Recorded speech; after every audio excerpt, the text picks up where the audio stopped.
매매를 하는 것과 전세를 할 때 비용 편익 분석을 해본 적이 있냐? 어떤 게 어느 정도의 내가 손실이 들어가는지 이득이 생기는지 이 정도는 알고 들어가야지. 지금 제가 느끼는 거는 굉장히 분위기에 휩쓸리는 경향이 많다, 이런 느낌인 거예요. 그래서 특별하게 매매와 전세를 비용 편익 분석을 한번 해보겠다.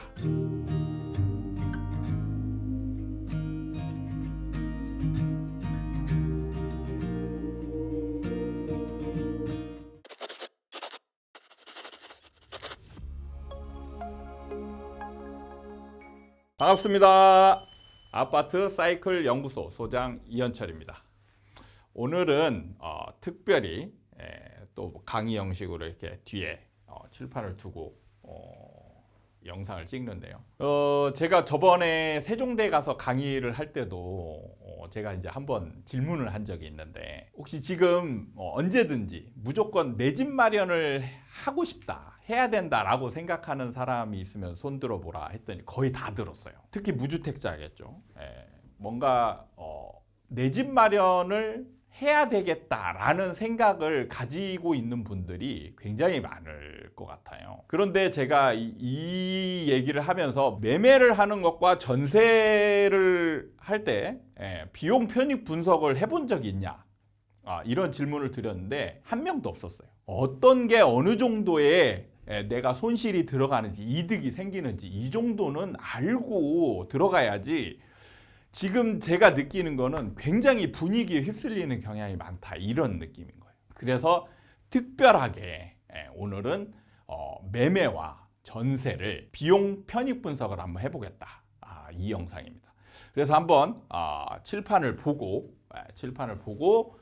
우리가 비용 편익 분석을 구체적으로 해보는 시간을 가지도록 하겠습니다.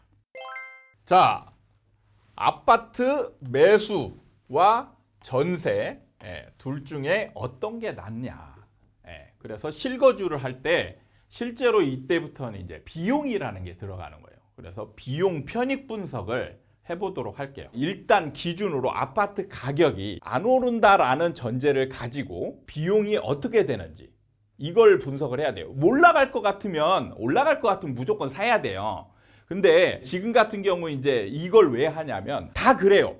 이제는 좀 올라갈 것 같지 않은데 그래도 실거주가 낫다, 이런 얘기를 정말 많이 한단 말이에요. 그래서 안 올라간다라는 전제를 잡고 비용 분석을 한 다음에 그럼 나중에 올라갈 때와 이런 것들도 한번 살짝 비교를 해보는 시간을 가져보면 여러분이 선택할 때 도움이 되지 않을까, 이런 생각을 하면서 비용 편익 분석을 하는데요. 일단 대상 주택이 뭐냐, 서울의 아파트로 잡아봤어요. 일단은 여러분들이 어디에 살건 간에 자기 지역에 있는 아파트의 매매가와 전세가를 비교하면 되는데, 서울 아파트인데, 자, 여기서 중요한 건 뭐냐면 많은 분들이 잘못 대상을 선정하는 경우가 있는데, 뭐냐면 매매와 전세 아파트를 분리시키는 거예요. 그러면 의미가 없습니다. 한 집으로 해야 됩니다. 한 집. 왜? 우리가 실거주를 하기 위해서는 이 집에 들어가서 사는 걸 지금 고려하는 거잖아요. 한 집에 내가 원하는 집. 그러면 내가 원하는 집을 정해서 매매로 들어갈 거냐, 전세로 들어갈 거냐, 이걸 해야 되는데, 이 집, 어떤 집은 매매, 어떤 집은 전세, 이렇게 분리하면 안 된다는 거예요. 그럼 똑같은 집의 시세가 8억이에요. 8억. 전용 84제곱미터 기준. 이런 집에 들어갈 수 있는 사람이 얼마나 될까 뭐 하겠지만, 일단은 그냥 비교하기 위해서니까. 그 다음에 전세가는 얼마냐? 4억 정도 돼요. 서울의 전세가율이 약 50% 정도 됩니다. 그래서 지금 시세가 8억 하는 아파트의, 서울 아파트의 전세가는 4억 정도 된다. 이거를 비교하는 거예요. 조건도 동일해야 돼요. 현금 보유는 3억 정도 가지고 있다. 뭐 여기에서 여러분이 가정을 다 바꿔놔도 되는데 동일해야 돼요. 그러면은 전세 계약을 하면, 자, 전세가 시세가 4억이니까 3억 가지고 4억짜리 집을 들어가니까 1억이 부족하죠. 그러니까 1억을 대출을 받아야 돼요. 근데 매매를 한다. 그러면 8억이니까 8억짜리 집을 3억을 가지고 사니까 5억 대출이 필요해요. 자, 이 전제 조건을 가지고 이 전제 조건을 가지고 이제 비용이 얼마나 들어갈 것이냐 이거를 한번 계산을 해보도록 하겠습니다. 첫 번째 1년차 비용이에요. 1년차. 그러니까 매매를 하고 그 다음에 전세를 했을 때 각기 1년 동안에 들어가는 비용을 얘기하는 겁니다. 그럼 첫 번째가 대출 이자예요. 대출 이자. 그러니까 대출을 지금 둘 다 받았어요. 전세 1억, 매매는 5억. 그래서 매매 이자는 1년 동안에 얼마냐? 5억을 대출을 받았을 때 특례보금자리론 4.5%를 기준으로 계산을 해봤습니다. 그래서 1년 동안의 비용은 이자가 2,250만 원이 이자로 나가게 돼요. 지금 주담대 같은 경우는 특례보금자리론을 기준으로 잡았어요. 그런데 사실 지금 뭐 금리가 올라가고 내려가고에 따라서 금리가 변동할 수는 있습니다. 그런데 보통 이거는 이제 특례보금자리로는 혜택이 있는 거잖아요. 그럼 일반 주담대로 가면 금리가 조금 더 올라갈 수 있어요. 그래서 비용이 더 나갈 수도 있다. 그러면 전세로 나갔을 때는 약 400만 원. 뭐냐? 카카오뱅크예요. 보증금 대출이라는 게 있습니다. 그래서 전세 대출이죠. 전세 대출은 약 4%. 그러니까 뭐 이자를 동일하게 할 필요도 있겠지만 조금 더 현실적으로 한번 해보려고 노력했어요. 왜냐하면 보통은 주담대와 전세자금 대출을 비교했을 때 전세자금 대출이 약간 싸요. 대부분은. 그렇기 때문에 현실적으로 조금 더 저렴한 비용을 고려를 했습니다. 그래서 1억을 빌리면 400만 원. 그럼 벌써 지금 이자만 1년 동안에 이자만 약 1,850만 원. 1,850만 원의 매매 비용이 훨씬 더 많이 들어간다는 거예요. 그 다음에 부동산 중개 수수료가 발생하죠. 근데 둘 다 동일하게 들어가는데요. 금액이 다르기 때문에 중개 수수료도 달라요. 중개 수수료 0.4%예요. 거기다가 부가세까지 포함을 해야 됩니다. 부가세는 내야 되니까. 그래서 352만 원이 들어가요. 320만 원에다가 32만 원 더해서 352만 원 나가고 중개 수수료 전세는 0.3%의 부가세예요. 그래서 132만 원. 이미 여기서 220만 원의 차이가 납니다. 그 다음에 세금이 들어가요. 세금이 이만큼이 들어갑니다. 세금이. 매매를 하면 세금이 들어가고 전세는 세금이 안 들어가요. 그럼 세금이 얼마 들어가느냐? 취득세가 무려 2,050만 4천 원. 어마어마하게 들어가죠. 이게 왜 이렇게 들어가느냐? 지금 8억이잖아요. 8억. 8억이면 원래 이제 취득세는 좀 복잡한데 6억 이하. 그 다음에 6억 초과 9억 이하. 그 다음에 9억 초과. 이렇게 해서 1%, 1에서 3%, 3% 이렇게 돼요. 그래서 지금 8억 기준이잖아요. 8억이면 1에서 3% 기간인데 여기서 얼마 나오냐면 2.3%가 나와요. 자, 여기다가 플러스 뭐가 되냐? 교육세. 플러스 농특세. 이걸 합해서 0.3이 들어가요. 0.03. 그래가지고 2.33%입니다. 2.33% 계산하니까 취득세가 2,050만 4천 원이 나오는 거예요. 그 다음에 이 주택 채권 할인료라는 게 뭐냐면 이제 등기 칠 때 여러분이 이제 매매를 하면 내 소유권으로 이제 등기를 쳐야 됩니다. 그래서 등기 칠 때 내야 되는 게 취득세고요. 그 다음에 국민주택 채권이라는 걸 매입을 해야 돼요.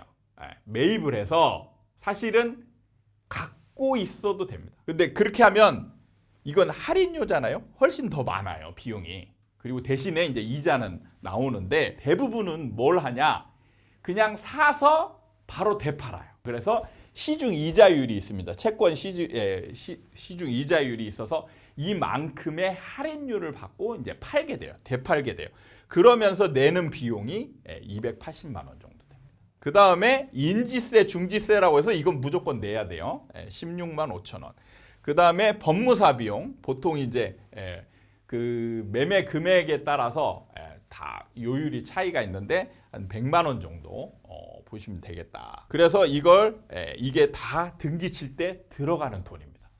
근데 전세는 등기 칠 때 들어가는 돈이 없어요. 아예 없습니다. 세금이라는 게 없어요. 등기를 안 치기 때문에. 자, 그 다음에 또 매매에서 들어가는 게 보유세예요. 재산세와 지방교육세. 이게 이제 들어가게 되죠. 그래서 이게 약 37만 5천 원 정도. 그래서 이게 이제 원래는 사실 8억 가지고 계산할까 하다가 보통 아파트가 공시가격이라고 그러죠. 공시가격이 그 시세가 되지는 않습니다. 그래서 보통 한 70%, 60에서 70% 정도 되는데 이 가격 기준으로 잡았을 때 37만 5천 원이에요. 그래서 이걸 다 더하면 얼마냐?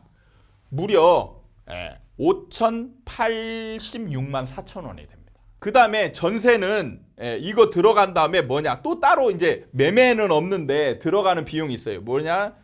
전세 보증 보험인데요. 저는 이 부분은 요즘 좀 분위기가 전세 사기다 해서 막 굉장히 이제 분위기가 전세가 좀 불안한 상품이 되어가고 있는데 여러분이 좀 알아둬야 될 게 사실은 이게 이런 아파트 그러니까 시세가 8억인데 전세가 4억이다.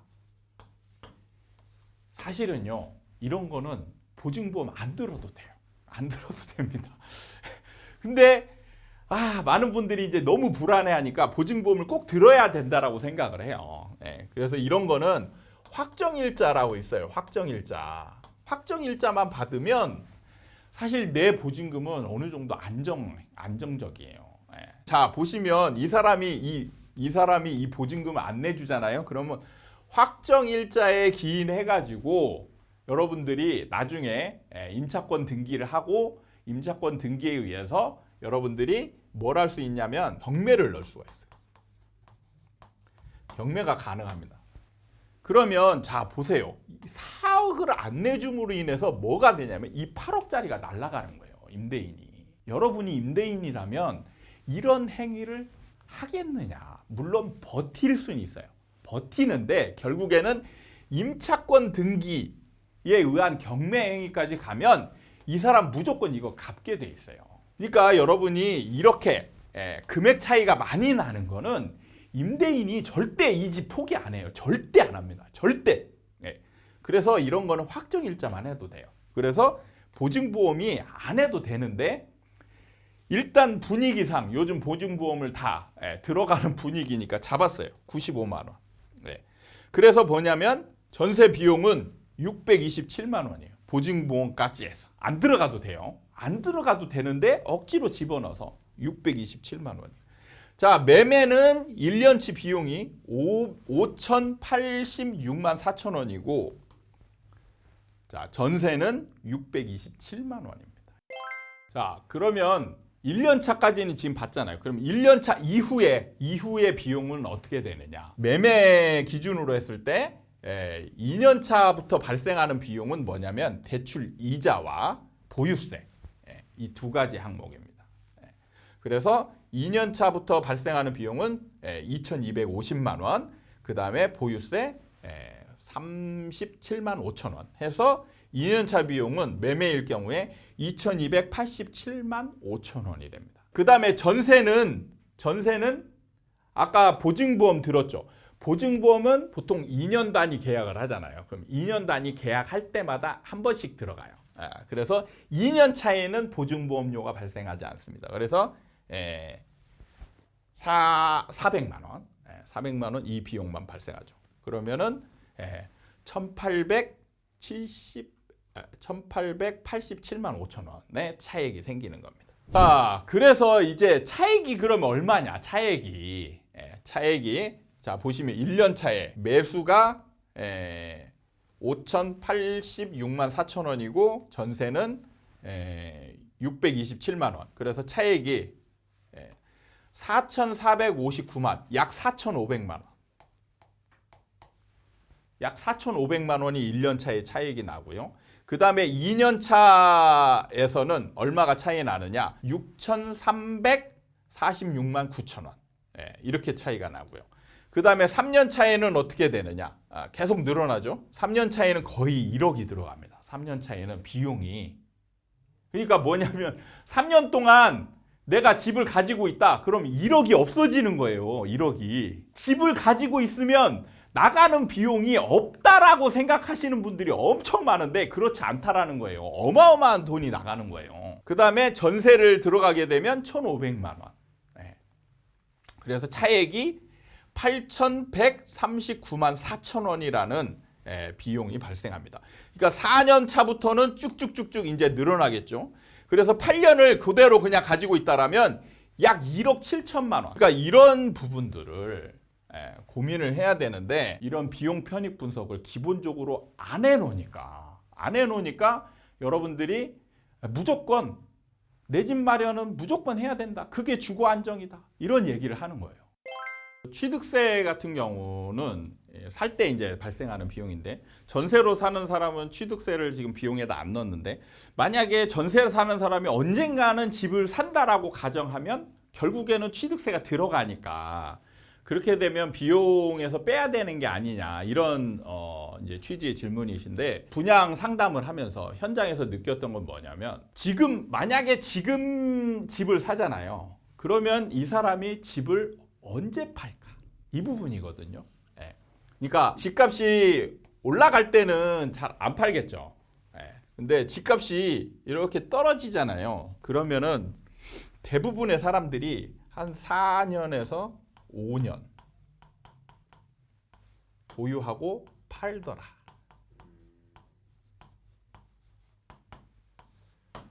이 부분을 제가 고려를 했습니다. 그러니까 경우의 수가 나눠져야 돼요. 이런 경우는 나눠져야 될 게 그냥 집을 가진 사람이 안 팔고 끝까지 가져간 다음에 전세 산 사람이 나중에 매매를 하게 된다. 그렇게 가면 비용적인 측면에서 어떻게 분석을 하냐면 취득세로 비용이 있죠. 아까 계산한 게 뭐냐면 취득세 그 다음에 또 뭐였죠? 인지세, 채권, 그 다음에 법무사. 자, 이 비용들이 먼저 들어가는 거죠. 만약에 4년 뒤에 산다. 그럼 똑같은 비용이 4년 뒤에 들어가잖아요. 그러면 이 비용에 따른 이자만큼은 비용이 되는 거예요. 왜냐하면 먼저 써버렸으니까. 먼저 썼으면 그 쓴 비용에 대한 이자만큼은 나중에 쓴 사람보다는 이자가 더 들어가는 거예요. 그래서 만약에 4년 뒤에 전세자가 매수를 한다. 그리고 이 사람은 매매자는 계속 보유다. 이렇게 해야 되는 거고 만약에 이 사람이 4년 전에 매도를 한다라고 본다면 이 사람 팔고 나서 다시 매수할 때 똑같은 상황이 되잖아요. 그러면 이거는 비용이 되는 거예요. 근데 대부분은 일찍 산 사람들이 실제로 한 4년에서 5년 정도 보유하다가 다 팔아버려요. 자, 지금 말씀하신 건 이제 대출 이자가 준다 이런 얘기잖아요. 그럼 지금 4.5% 가정했는데 여기서 얼마나 줄겠냐 이거죠. 그러니까 뭐 2%. 근데 지금 물론 2%가 될 가능성도 있겠죠. 근데 지금 사실은 이런 거는 희망사항이에요. 그러니까 여기 있는 사람이 자 이걸 하는 건 희망이죠. 근데 자 반대로 여기서 6.5%가 될 수도 있죠. 그렇잖아요. 그러니까 이렇게 가면 똑같이 전세이자도 올라가겠죠. 전세이자도 이렇게 되지만 여기서 이렇게 똑같이 올라가면 이 금액 차이는 훨씬 벌어지는 거예요. 여기는 좀 줄어들겠죠. 근데 항상 희망적인 사람은 뭐냐면 좋은 것만 가정을 하는 거예요. 좋은 것만. 아니 여기서 지금 더 올라갈 수도 있고 내려갈 수도 있어요. 근데 내려가는 게 2%는 또 과도한 희망이잖아요. 지금 내려가봤자 3%대 잖아요. 그렇게 큰 차이는 없다. 어차피 비용이다. 예. 이런 부분은 신경을 써야 된다라는 거죠.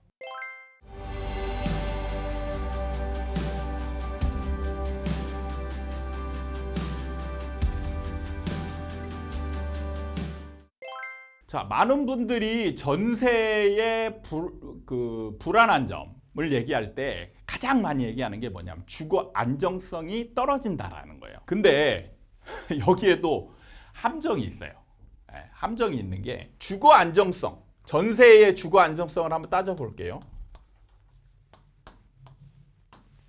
자, 전세가 지금 임대차 이제 3법이죠. 그러면 2 플러스 2. 옛날에 주거 안정을 해친다라는 그 가장 큰 명제는 뭐냐면 그냥 임대차 보호법이었을 때 2년만 거주하고 2년 뒤에는 거의 나간다. 이런 전제가 있었는데 첫 번째는 지금 임대차 3법이 있어서 계약 갱신 청구권을 쓸 수가 있잖아요. 그래서 우리가 이제는 기본 4년을 생각하고는 있다. 그 다음에 2년 뒤에 이사 갈 수 있는 상황을 한번 고려를 해볼게요. 2년 뒤에 이사 갈 수 있는. 자, 이사라는 거 있어요. 이사. 그러니까 쫓겨나는 거예요. 쫓겨나는 것 때문에 지금 주거 안정성이 해쳐지는 건데, 자, 이사 가는 경우는 딱 두 가지밖에 없어요. 임대인이 들어온다. 그렇죠? 그 다음에 뭐예요? 보증금 인상이죠. 그렇잖아요. 이거 외에 또 이사 가는 경우 있죠. 내가 나가고 싶을 때. 근데 이 내가 나가고 싶을 거는 사실 매매도 마찬가지예요. 마찬가지이기 때문에 이 외의 상황에 스스로 나가는 거는 매매와 전세는 동일한 상황이라 가정을 하면은 자, 이 상황입니다. 임대인이 들어오는 경우. 근데 실제로 임대인이 들어온 경우가 그렇게 많지 않아요. 2020년이죠. 20년 8월 30 이때 임대차 3법이 적용이 되면서 이때 이후로 실거주 한다라고 임대인들이 막 다 그랬어요. 저도 그랬고. 그러면서 그때는 왜 그랬냐면 임대인들이 뭘 할지 몰라서 그랬어요. 매매를 하거나 임대료를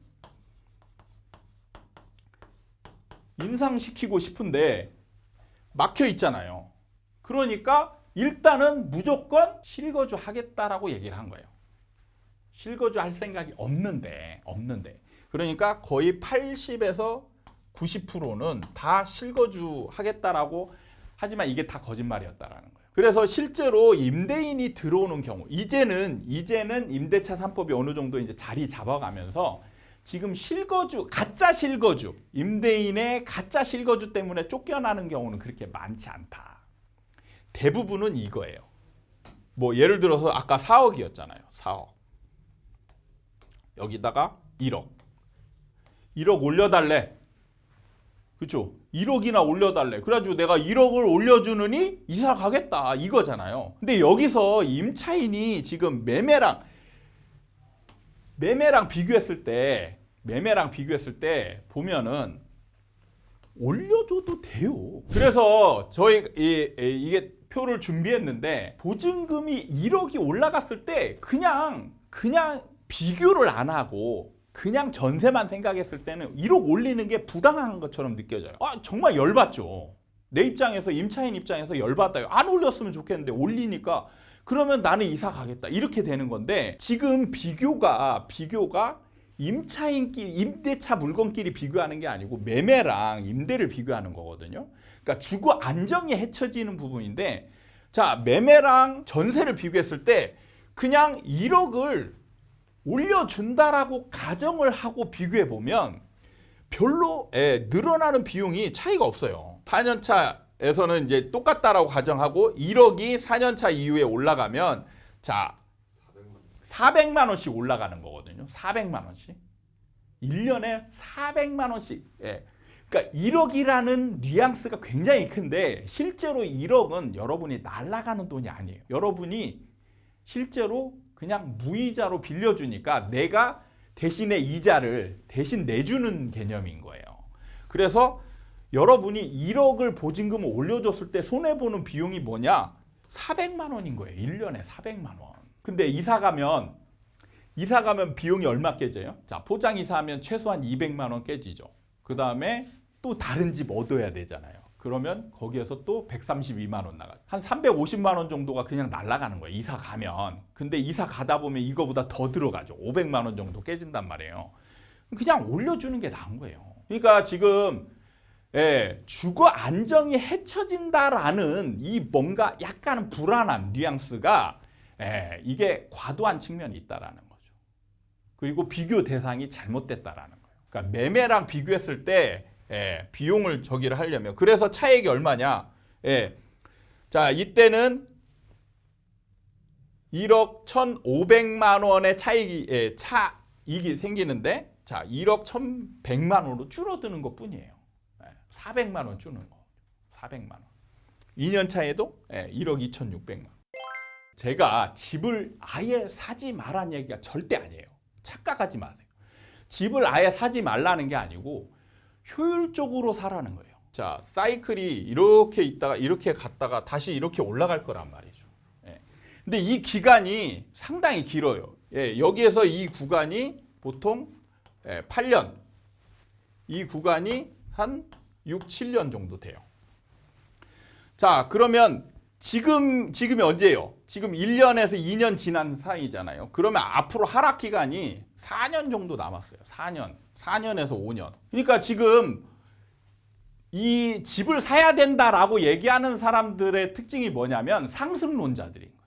상승론자들은 항상 집이 올라간다라고 전제가 돼 있어요. 근데 지금 여러분이 항상 또 말이 모순되는 게 뭐냐면 안 올라가도 이제 이럴 때 얘기해요. 안 올라가도 주거 안정. 올라가면 좋고. 근데 여기서 빠져 있는 게 뭐냐면 떨어지면. 항상 제가 희망적인 얘기만 한다라고 얘기하죠. 근데 지금은 앞으로 4년은 올라갈 가능성보다 떨어질 가능성이 훨씬 높아요. 자, 그러면 만약에 지금 여기서 올라갔을 때는 자, 아까 얘기했죠. 얼마였죠? 8년 차에는 약 1억 8천만 원 차이가 나죠.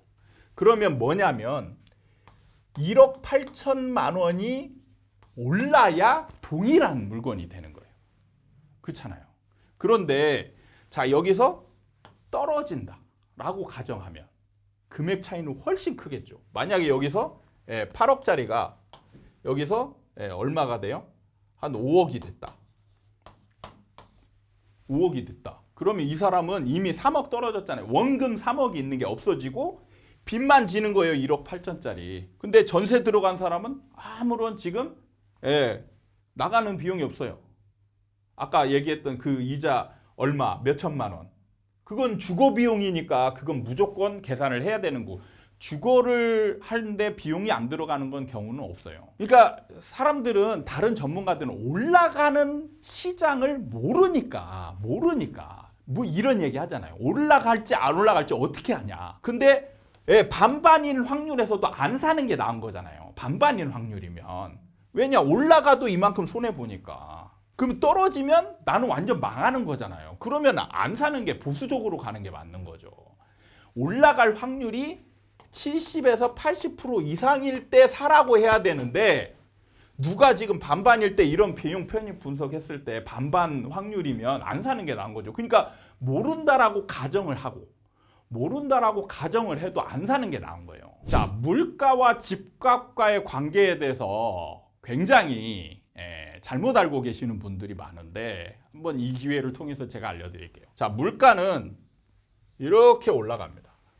우리나라에서 물가가 떨어진 적이 거의 없어요. 예를 들어서 짜장면이 4,000원에서 5,000원 올렸어요. 근데 지금 경기가 안 좋아. 그럼 얘가 4,000원으로 떨어집니까? 떨어진 적이 없어요. 물가라는 게 뭐냐면 한 번 오르잖아요. 그러면 그대로 유지를 해요. 근데 집값은 어떻게 되느냐? 집값은 이렇게 올라갔다 이렇게 되는 거예요. 올라갈 때는 물가 인상률보다 훨씬 더. 그러니까 지금 이게 2020에서 21년 사이, 21년. 이때가 지금 이거예요. 그러니까 지금 이 지점이잖아요. 이 지점. 그럼 지금 물가보다 훨씬 비싼 상태인 거예요. 집값이. 그러면은 일단 이 구간이 있는 거예요. 그러니까 이거를 지금 집값하고 동일시하면은 집값이 올라가는 정도가 지금처럼 이렇게 막 3배, 4배, 여기서 3배, 4배 올라가는 이게 아니고 여기서 완만하게 집값이 올라야 되는데 이렇게 올랐잖아요. 나중에 보면 우상향 하는 건 맞는데 이 떨어지는 구간에서 지금 이 지점에서 사는 거잖아요. 그러니까 이게 문제란 얘기지.